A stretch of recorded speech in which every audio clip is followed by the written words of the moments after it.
39-шы сұрақ. Жанель ағылшын тілінен 3 тест тапсырды.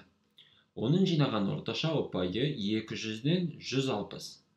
Жанельдің орташа ұпай саны 4 тест бойынша 165 болу үшін соңғы 4-ші тесттен неше ұпай жинауы керек?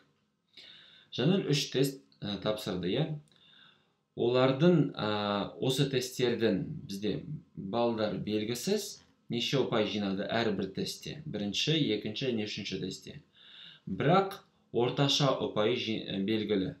Сонда бірінші тест, қосылған екінші тест, қосылған үшінші тест, осы ұпайларын бір-біріне қосып, 3-ке бөлгенде бізде шықты 160. Енді осы жерден біз нені таба аламыз? Егер бірінші, екінші, үшінші тесттердің қосындысы бөлінген 3-ке 160 болса, ол дегеніміз бірінші, екінші және үшінші тесттердің ұпайлардың қосындысы болады тең 160 көбейтілген 3-ке. Мына жерде бөлсек 3-ке, ана жақта көбейту керекпіз. Шығады 480, ол осы бірінші 3 тесттің ұпайлардың қосындысы. Мына жерде 480 ұпай. Енді 4 тесттен кейін оның орташа ұпайы 165 болу керек. Ол дегеніміз бірінші, екінші, үшінші және 4-ші тесттерді тапсырғанда олардың ұпайлардың қосындысын 4-ке бөлгенде 165 шығу керек.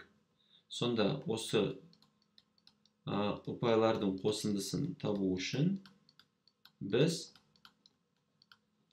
165-ті 4-ке көбейтеміз. 165 көбейтілген 4 бізде шығады. Мына жерде 660 ұпай.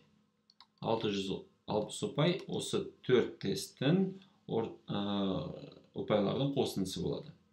Енді қараңыз, мына жерде ол 4 тесттің ұпайлардың қосындысы.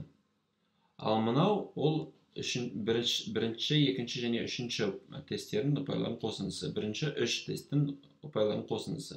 Сонда қараңыз, мынау бізде 480 болса, ал 4-ші тестпен бірге 360 болса, 4-ші тесттің ұпайын табу үшін жай 660-тан 4-еуінің қосындысынан 480-ді азайту керекпіз.